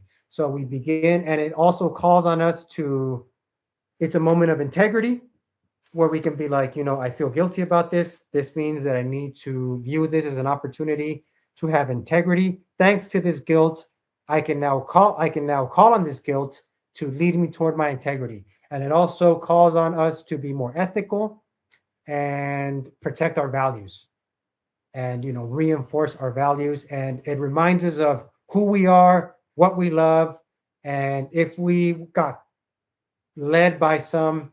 By the way, if you feel guilt, it probably means you had a moment of weakness and you got separated from yourself in that moment. And because if you're in your pure self in a moment of self-love, you wouldn't do something that would cause you guilt. But if you are feeling guilt, this is your lower self calling on you to take accountability, to have integrity, and to examine your values and take time to protect them, to apologize. So you see how it's you're now having integrity and reinforcing a value. So guilt is good in this sense. Okay, we're giving our guilty selves that love and treating and having compassion for it being there. It's okay to feel guilty. It's okay to feel powerless. The next thing I have written down is insecurity. This is the big thing I've been fucking stomping my foot on for the last so many streams, right? But insecurity is a call to deeper connection. And typically, when we feel insecurity, it's because we detach from ourselves and we attach insecurity in something external, right? So if I'm feeling insecure, that's good because that calls on me to reattach to myself and reestablish my connection with myself. It also it heightens my sensitivity. So it allows me to be more sensitive to how I am disconnecting from myself. It also allows me to have empathy toward myself and be like, you know what? I'm feeling insecure. I need to give myself self-love in this moment. And it also gives me an opportunity to have discernment toward my relationships and my mission and see if I'm getting too separated from myself and putting all my eggs in my relationship basket or my purpose basket. And I'm trying to use that as some source of validation or energy. It's like I'm getting too externally focused. I'm feeling insecure. It's okay that I feel insecure right now. This just means that I need to reroute myself in myself and pay more attention to what I need. So insecurity ends up becoming a good thing in that sense. It's good if I feel insecure because it's a reminder of what I need to do. And remember, these are all agents, man. So if you think of insecurity, this is like your soldier coming by and telling you, like, hey, we need I've been triggered and I need you to use me to fix, to reconnect with this part of yourself. To your connection with yourself is getting broken. I need self-love in this moment. And this is what insecurity is going to work for. Jealousy. Jealousy is a reminder of your desires, and it serves as a call to passion. And so if I feel jealous, that means that something that I am passionate about, that my passion is getting triggered, and I need to focus on staying true to myself. There's something that is very important to me that is being threatened, okay? That I feel a threat around. So I need to acknowledge that this thing has power over me. It's causing jealousy over me. And I need to acknowledge that there's some passion tied up there that I need to pay attention to, but I need to start projecting it outside. So if I'm jealous of my girlfriend, that's good. I can be jealous of her. If she's not doing anything wrong, that just is a reminder that how passionate I am toward her and how much I love her. If she is doing something wrong, well, then that's a call that I need to cut her loose, you know? And jealousy becomes a good thing. It becomes a bad thing when I allow the jealousy to run me and take control of me. So rather than allowing jealousy to be my master, I am now showing it self-love and seeing it how it's a reflection of a passion within myself. And it's a good thing that I'm feeling it. It's not bad. These things only become destructive when we allow them to run us, you know, when we become reactive. And the way that we can remain proactive again is by showing them love and taking them as opportunities to show love towards ourselves and connect with ourselves more deeply. The all You see how with the guy earlier when I was talking about the guy turns all the W's into L's because he can't take it because he sees himself as broken. Anytime you feel any of these lower emotions, if you start to view them as lower aspects of yourself and you start to show them love and value them for being there and see their worth, they also just become an opportunity to connect with those lower parts of yourselves. Like it's you want to be connected with your whole self. So at no point should you be feeling bad if you feel shame, if you feel any kind of negativity you feel towards yourself, or disconnection you feel from yourself. It's an opportunity to connect with yourself, and you're going to do it by showing yourself self-love. Let me see. I've got a bunch of other ones. I mean, I don't know if you guys want me to go through all of them. I have one for hatred. Hatred, I have, it's good because it's the defender and it's this fierce protector. It's a boundary enforcer. I have one for rage. Rage breaks you out. It's a creative force, and then it's an explosive life force that you can use to shatter stagnation and propel yourself into progress. So rage is good. Anger is a protector that, again, it's another boundary enforcer. And I also like to look at anger as what is it protecting? If I feel anger and something is triggering anger within me a lot, I tend to be like, what is it protecting? Like what the anger itself isn't bad, but it's protecting something that it's a vulnerability that it's protecting, so it's like, what is it protecting? Same with the rage. Anytime that I get rage, it means that I feel like trapped and I need to break out. It's different than anger is more of a protector. Rage is more of an explosive force to break out of something, of feeling trapped or contained, while anger is a protector of maybe a vulnerability that you're feeling or a boundary that you need to enforce. Then there's worry.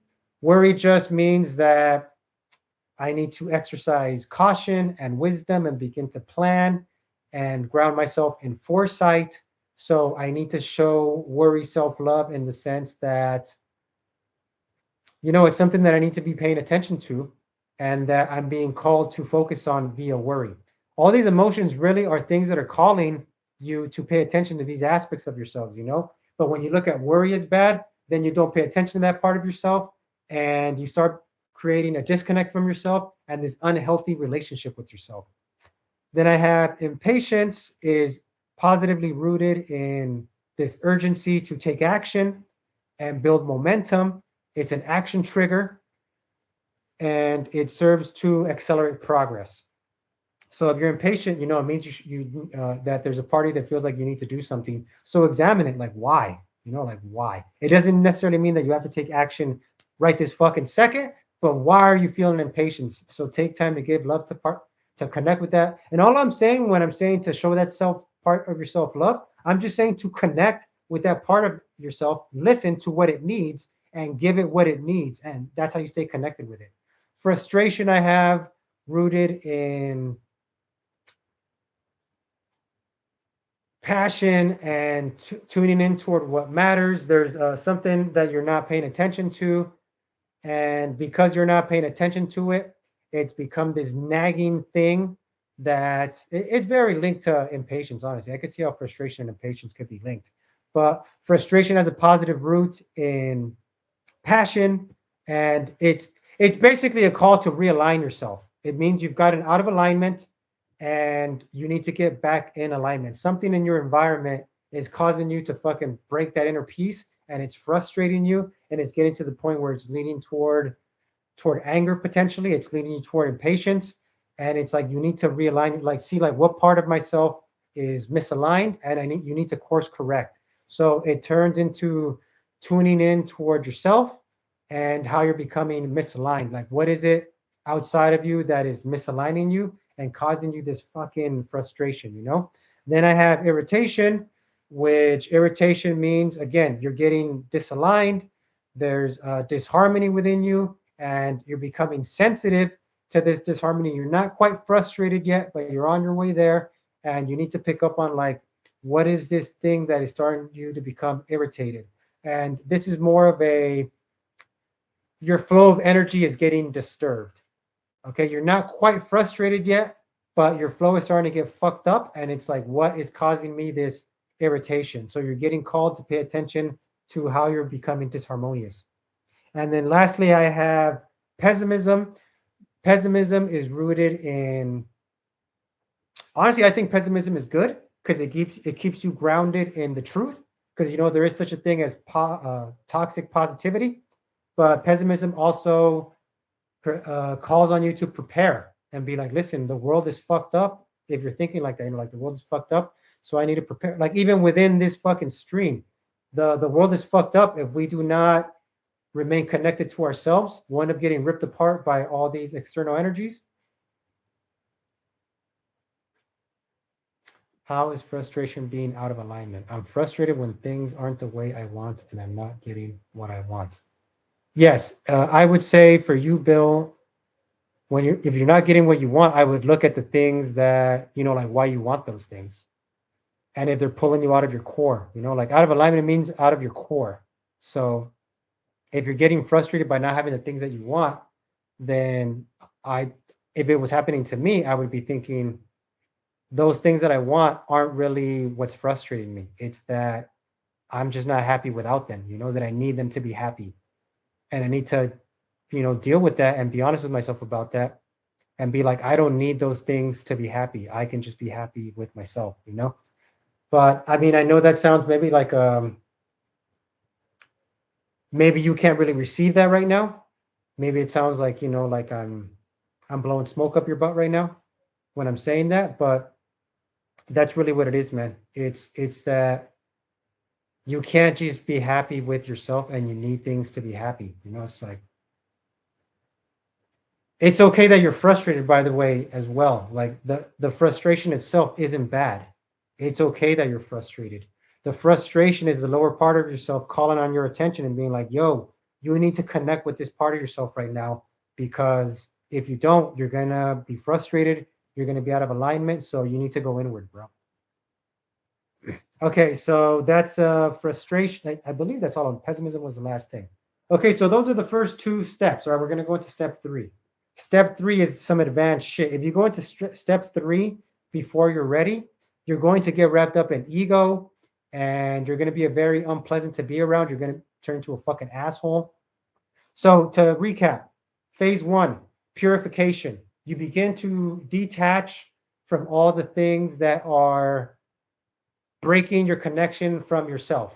Okay, so you begin to go inward and separate yourself from these things that you're using to cover up to cover up the fact that you have a broken connection with yourself, that you feel shame towards yourself, whatever negativity you feel towards yourself, you're covering it up with these external things. You're going to purify yourself from those things, either fucking literally physically separate yourself from them, or at least pull back and mentally create a space in your mind where you can see how, where you can admit to yourself that you're disconnected from yourself and you're causing yourself harm by running to things to cover up that disconnection. But you go through that purification process.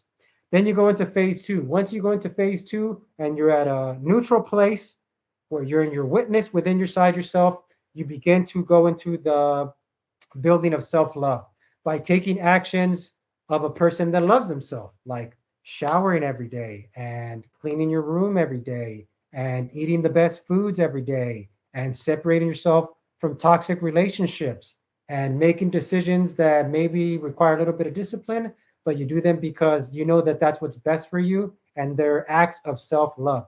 By going out on nature walks, by unplugging from electronics and just sitting with yourself if even for 10 minutes a day, and doing 10 minutes of meditation where you just sit with yourself and you allow yourself to feel whatever the fuck you're feeling. You're not judging yourself all the time. And you're saying stuff to yourself where you love yourself. Maybe you're journaling. You're taking up hobbies because you want to, and there's no other benefit for doing the hobby other than you just like to do it. And it allows you to explore your talents and how you're strong and view yourself as a powerful person worthy of love and all these types of things. You go through the whole self-love building. Then after you do the self-love building, you begin to call in and examine the lower parts of yourself that you purified yourself from in the beginning, because now you're coming from a place of self-love. And when you come from a place of self-love, you can begin to view these parts of yourself that you shamed and you separated yourself from in the beginning, and actually call them in and listen to them and view them as parts of yourself, not as parts that you're trying to get rid of or that are bad, but they're literally just lower reflections of yourself, and they have their own needs, and they're actually here to serve you. Once you begin to have compassion and love for them, and you can actually hear what they need when you're not, shaming them or framing them as negative or judging them. You can just see them for what they are. They're just lower parts of yourself. And when you can connect with these lower parts of yourself, and you've been going through these acts of self-love, you can connect with your whole self, and they're not parts of yourself. The redheaded stepchild you keep in the basement. You no longer have that kid in the basement anymore. You can let him out, and you can let him out to play, and you can be whole and one with yourself. And there is no part of yourself that you do not love, or that you run away from, or that you try to hide from others. Okay, so once you've gone through these two phases in the book of Abramelin, you've called your fucking holy guardian angel, and you've summoned invoked the demons and put them in the icons, which means for our practical purposes, is you've called your lower self up, your lower parts up, and wrapped them in self-love and compassion, and they now work for you because it's self-love. Okay, in phase 3. So once you've gone through the first two phases, okay, you love yourself now. Okay, you don't need shit to feel like you're enough now. You love yourself, so you're enough. You're fully connected back with yourself, right? So it begs the question, what now, right? Because it's gonna take a while, And by the way, it's not like once you go through phase 1 and 2, it's done. It's gonna, like, the things come back up, and your environment. There's this thing called decoherence in quantum physics, where at the very base level of the quantum world, all realities are possible. Like anything. I think, like, let's say reality is a fucking string as its most pure fucking sense. Based on how that fucking string gets hit and vibrates, it becomes whatever the fuck it's going to become, But this is where they talk about the secret and manifestation and blah, blah, blah. When we're talking about pure quantum, it can become anything, But then once it gets put into an environment, the environment then it goes into decoherence. And decoherence means that once that vibration gets affected by the environment, it can only become so many things at that point, because it's held within limits of a certain environment. The environment affects it, it decoheres it, and can no longer be whatever it wants. Now it can only be so many things, because the environment degrades all the other possibilities around it. It's also called the second law of thermodynamics, where everything decays unless energy is put back into it. Okay, so your environment is always might send you back into phase 1, might send you back into phase 2. We all have moments of weakness. We're never going to be fully fucking healed, okay? You're never just going to go through this and you can close the book on that fucking chapter. But now that you have these phases, you have an idea of, like, where you are. Am I connected with myself? Am I hating on myself? Am I attacking myself? Am I loving myself? So on and so forth. So these are always going to be ongoing things, and they're always going to be things you're going to be constant. Like this self-love ritual, it never ends, bros. It never ends. And these fucking showing love to your lower self, you're always going to have to do that, because sometimes you will get impassioned and they will control you, and you have to be able to have a conscious moment and be like, yo, I'm losing control, or I'm attacking myself, I'm shaming myself. I need to get back in alignment. I need to get back into loving myself. I need to purify myself, whatever it is you need to do.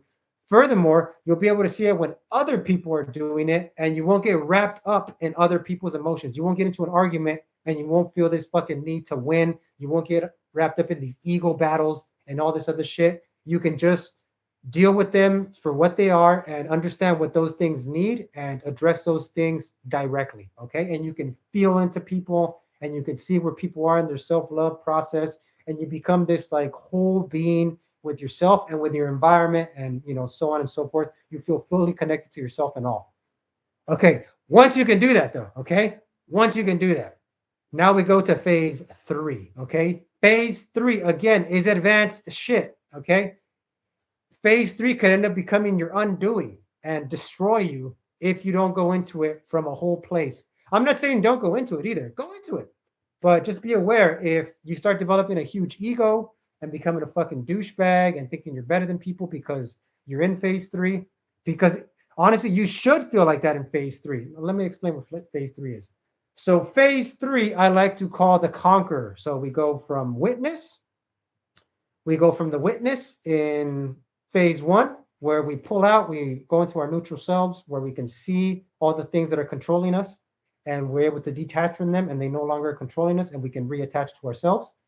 Then we go into phase 2, the holy guardian angel phase, where we summon our guardian angel through self-love. So we go witness to guardian angel, and then via the guardian angel, we're able to reintegrate with our lower parts and become whole within ourselves and operate from a place of self-love. And then we go into phase 3, the conqueror phase. So the conqueror phase is also like to call the winner phase, where you are now in a place where you can actually go out into the world and challenge yourself, and you won't be consumed by the challenge. Like, you will not feel a need to prove yourself.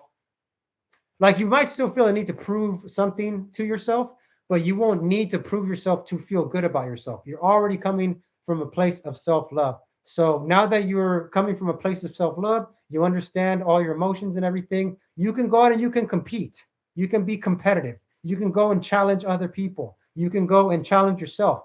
Honestly, as a man, I get my energy. I get my masculine drive from challenging myself constantly. If you look at my life, man, I'm always fucking pushing myself into extremes, man. I was in the army. I was a pro wrestler. I was homeless for like a year, and I refused to ask for any help. I went into a huge spiritual phase where I was fasting. I wouldn't eat for like 2-3 weeks at a time, multiple times. It's just like I was doing stuff where I would sleep out in the cold, and like I'm constantly challenging. I went into pickup and went into this whole thing of pickup because I felt this need to fucking challenge myself. I actually developed this self for me where I was able even to be a conqueror and push myself into this phase. It ended up being bad though, because it wasn't coming from a place of self-love, where I ended up developing a huge ego, where I was constantly challenging everybody all the time. And you'll see this on social media too, where you'll see people just like talking shit to each other for no reason. And it's this constant need to challenge other people as men. They like to call this toxic masculinity as well. I agree. It can be toxic masculinity when it's not coming from a place of self-love. If you haven't gone through the first 2 phases, when you go into the conqueror phase, you'll have no compassion for other people. You'll want to hurt people. You'll get joy from hurting others because it becomes a huge power trip. But just to kind of touch on how it developed for me it developed in that because I didn't feel any love from my parents. I didn't feel supported from my parents. I ended up retreating into myself and giving myself love. And because my parents didn't believe in me, no, man, I have one video. I have one video where my buddy had, because this is back like I got out of pro wrestling like in 2004, bro. So this is before YouTube was in 2005. YouTube wasn't even around. So back then, we would sometimes film ourselves on those handheld cameras. And I remember one day I had a box with all my tapes in them, when I was in the underground. Because I got good in the underground. So I started liking wrestling when I was 9. And then I would just wrestle with my brother in the house, and we'd be jumping off the couches and on the bed and blah, blah, blah. And we'd wrestle on grass and blah, blah, blah. And then from 9 to I got into high school, I was just doing it by myself, messing around with my brother, watching it all the time, just completely in love with it. And then I got into high school and I met another guy that was super crazy about it too. And then he ended up having a ring that he built. And then I helped him work on it too, because his dad owned a ranch out in the cuts. And then I would go out to the ranch every weekend, and we had this shitty makeshift ring that was made out of like broken pieces of plywood and dirty old mattresses that had gotten thrown away. And we had posts. Our ropes was actual rope. You couldn't actually like bounce off them like bungee. You couldn't really jump off the rope. You could sometimes, but it was hard. And then through that, I still sucked at that time. I started having matches with him. We ended up recruiting other people to wrestle with us. And then just from us practicing with each other, we ended up figuring out the moves on our own. And then around 17, 18, I start getting actual pretty good form to my moves. And I start going into the underground scene where I start wrestling in people's backyards. And there was a guy that I trained. He ended up hooking up with some guy in San Bernardino, California. And this guy had an actual professional ring. At this point, I had gone to a couple pro wrestling schools where you could pay like $15 for a training session. And I started to be in professional rings. But then I got access to an actual ring when I hit this federation out in San Bernardino. And I was wrestling for different federations before this, but none of them had like real rings. We were wrestling like in backyards, on grass, jumping off fucking people's walls and shit. And then I actually get into this fed where they have an actual ring. But at this point, I've developed all my moves. I just don't have a fucking ring to be doing my moves off of. So I go into this fed. It was called WCF, and we I ended up like doing like a year with them and building a following and just developing myself underground and getting really good, you know. And then that's basically when I separated from everybody else. And then I went to this fed called APW. It's still around actually. APW in Hayward, California. I got accepted there. I wrote them a letter. They accepted me. I saw them in this documentary called Beyond the Mat.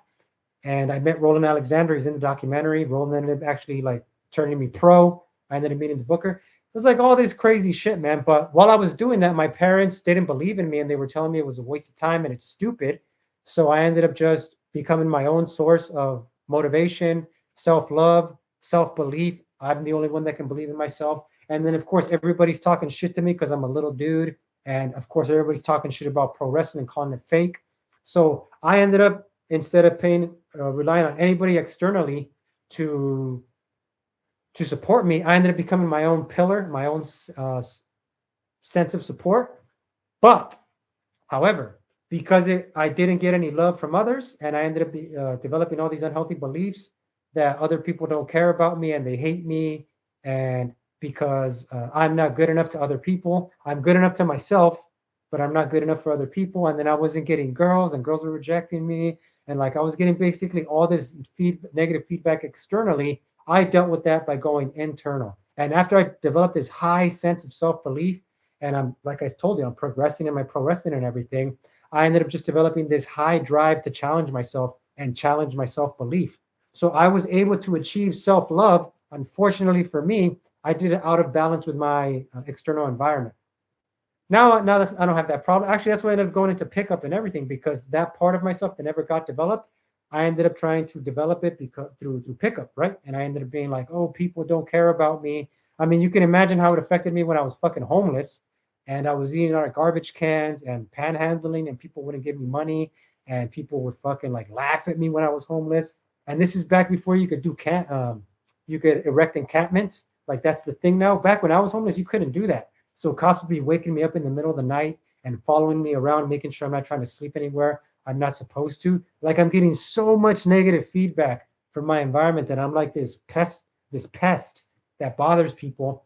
And the only time people like me is when I put on a show in pro wrestling, or I stand out in some way, where I overcome some challenge and make myself project myself above others somehow. That's the only way that people will like me. So then pickup ends up being this whole thing where I get to do lines, I get to approach girls, I get to talk to a whole room, blah blah blah, and I end up projecting myself above others in some way. And I eventually had to learn that that was an insecurity, and that I can just love myself. I don't need to do that. I can still do all those things. Going back to the conqueror thing. So you can still challenge yourself. Okay. It's okay to still want to challenge others and be competitive and want to be the best and make a bunch of money and get results and get the biggest house and get the hottest chick and, put goals for yourself. Like I want to bang 100 chicks in the summer or whatever. It's fine to do those things, but if you do those things before you come from a place of self-love, then you're going to end up destroying yourself. Or if you do achieve those things, you're going to end up building this humongous fucking ego where you literally believe you're better than other people because you're overcoming challenges where you'll never be able to connect with people. Because you'll end up developing the problem that I developed, where you end up developing this huge fucking ego and you think you're fucking better than people. And, you're going to end up, it's going to be another avenue of separation. But once you do achieve self love and the witness and the holy guardian angel and everything, that's the next step to go into the conqueror phase. And in the conqueror phase is where you're really going to try to maximize your talents and maximize your gifts and push yourself to the limits. Here, I've written something about it here. Let me just double check to make sure I'm saying everything that I want. Oh, yes, yes, yes. And then you're going to actually be finding your spirit family. And one thing I forgot to say in phase two is phase two is also where you build all your boundaries and you set the boundaries so other people, you start to, because when you're setting boundaries from a place of scarcity, from not a place from self-love, they're coming from a different place. You end up erecting walls, you end up projecting, you end up deflecting. When you build your boundaries from a place of self-love, your boundaries serve as think about like a river, right? A river's flowing a certain way. The boundaries of the river, they're not good or bad. They just keep the river on its path so it can reconnect with the ocean, right? So it can remain connected with the ocean. And so the river won't splatter and dry out. You need those boundaries to maintain a certain flow. So in phase two, when you start determining your boundaries, they're healthy in the sense that they keep you on track with, they block out things that are going to pull you out of your flow and your mission and self, like, from yourself, from being connected with yourself, and they keep you connected to yourself. So part of that boundary process is when we connect with the lower parts of ourselves, when we do the whole self-love ritual and invoking the holy guardian angel and all that. Part of that, once we do that, we're going to develop values around that we've done this, and we're going to have to put protectors in place where we're not going to allow toxic people, we're not going to allow toxic habits, we're not going to allow any kind of toxicity in there that's going to drain us of our self-love and pull us out of our center. We're not going to look to pick up to fix ourselves. We're going to drop game and show up and pick up girls naturally. We're going to come from that place where we don't need anything. We're not going to trauma dump onto girls once we feel connected to them so we can feel externally validated. We're not going to do any of that. Because we need to have a boundary against those things, because that's going to break our connection to ourselves, and that's going to compromise our self-love. So we need to develop these boundaries in phase two.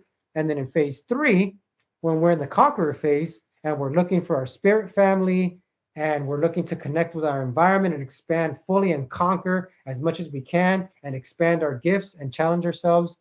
And by the way, when you challenge yourself, it also forces you to grow, because you might be at a certain level now, and then you put yourself in a challenging environment or a challenging situation, and then it makes you pull things out of yourself that only those things will pull out of you. I like to say this too. It's like you can't tickle yourself.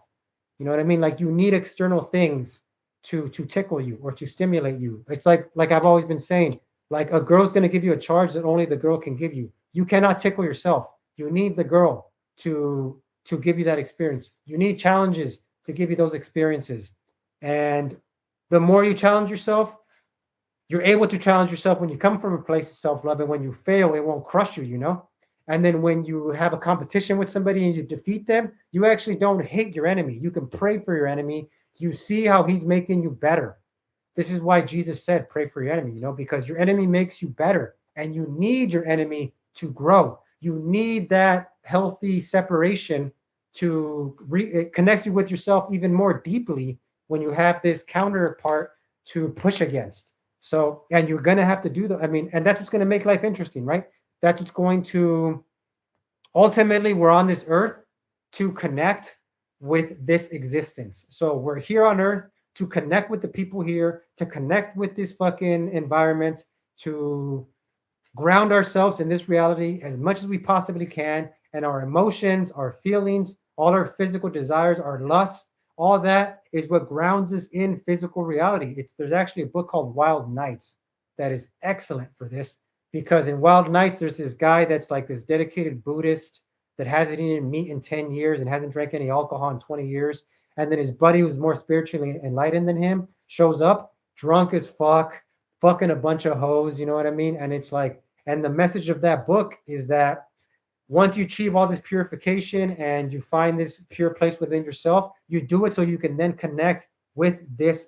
It calls it the red room in the book, but so you can connect with the red room. You do not want to remain separated from reality. You want to challenge yourself. You want to fucking push the limit as much as you can. You want to put yourself in adverse environments. You want to make yourself uncomfortable, and you want to do it from a place where you love yourself, because otherwise, I hope you guys are seeing why phase 3 is so dangerous, because if you're not coming from a place of true self-love, it could end up destroying you. It could end up because you're not going to be as good as you think you are. You're always going to hit a wall. You're always going to hit a limit. You're always not going to be good enough. But to achieve that challenge or whatever. And it could fucking crush you if you're not coming from a good place. If a girl rejects you, it could fucking crush you if you're coming from this place where you don't love yourself and you need her to validate you. I hope you guys are starting to see why I've been saying this whole time, you need to drop game. You know what I mean? Like, you need to drop game. I will say you need to drop game in the sense where you're using it to fix yourself. Okay? You do not need to fix yourself. You are whole as you are. The problem is that you don't love yourself. And I've just gone over fucking enumerated a fucking phase by phase and every little step you need to take so you can reconnect with yourself and come from a place of self-love. Once you've done phases 1 and 2 and you go back into phase 3 where you want to be a winner now, yeah, then maybe take pickup again. Maybe fucking fuck around and have some fun. But you cannot love yourself and you cannot love those around you and your environment until you've gone through those first 2 phases. And this is all from the book of Abramelin. I believe in the book of Abramelin, phase 3 is when you start to call on these things called magical squares, and you start to use the magical squares to, I don't really remember. I never read the magical squares because the magical squares are in book, because the book of Abramelin is broken up into 4 books. Book 1 is the story of Abramelin. It tells you who Abramelin is and why the book was written. Book 2 are all these like spells and ingredients, like literal ingredients, like get a lizard tail and a mistletoe or whatever the fuck. And I never read that part. And then book 3 is the actual invocation process, how you call the holy guardian angel into, how you summon it. And I went over that with phase 1 and 2. And then phase 3 would be book 4, where after you've summoned the guardian angel and you've trapped all the lower energies in the magical squares, you actually use the magical squares in book 4. But it always said in the book, don't use book 4 until you've gone through the other 3 books. And I never actually made it through the first 3 because I was taking it literal. I was like, I'm literally going to have to go out to the woods for 18 months and build an altar. And I was like, until I do that, I cannot go to book 4. So I never actually read book 4. But that's what book 4 is for, is when you actually start to use your ability that you've reintegrated with your lower self and your higher self, and you've connected with your whole self, to then go out into the world and connect with the world and challenge yourself and grow. So yeah, I don't know if any of you guys have any questions, but that's basically it, dudes. Anything else I want to say? So yeah, I don't know when I'm going to come back on here, dudes.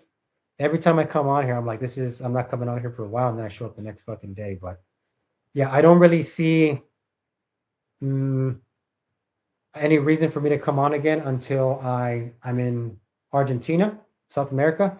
I don't even know if I'm going to be streaming down there, dudes. I don't even really know what I'm going to be fucking doing. I do know that little fucking button camera, it has the ability to live stream because it connects to your phone and then it gets the signal from your phone and then it live streams. So I don't know, dudes. I don't know. Right now, I am working on a couple of videos. I'm working on the creation story video where I break down the Adam and Eve story, and I talk about why the serpent that gives Eve the apple is the hero, and why God in the creation story is actually Satan and actually the bad guy. I talk about why the Garden of Eden, us getting banished from the Garden of Eden, was a good thing. I talk about how the physical world is an illusion that's covering us up from getting in touch with our divine spark. Which, by the way, when I light this fucking candle back here, it's for your guys. It's to honor your guys' divine spark, and that comes from my belief system. It's actually me using Gnosticism and breaking down Gnosticism and talking about how to use that as a spiritual launch pad. Everything I talked about in this stream is the spiritual aspect. Here are some parts you should be looking at yourself when you're working on yourself or when you're connecting with yourself: your social self, your spiritual self, your physical self, your emotional self, and your logical self. So those are all aspects you should be looking at. And this whole process of the phases 1, 2, and 3, yes, they're to connect with yourself in general, but there might be certain aspects of yourself that you might use this to put through this ritual. So you'll always have this ritual available. If you guys have any questions, feel free to shoot me a message.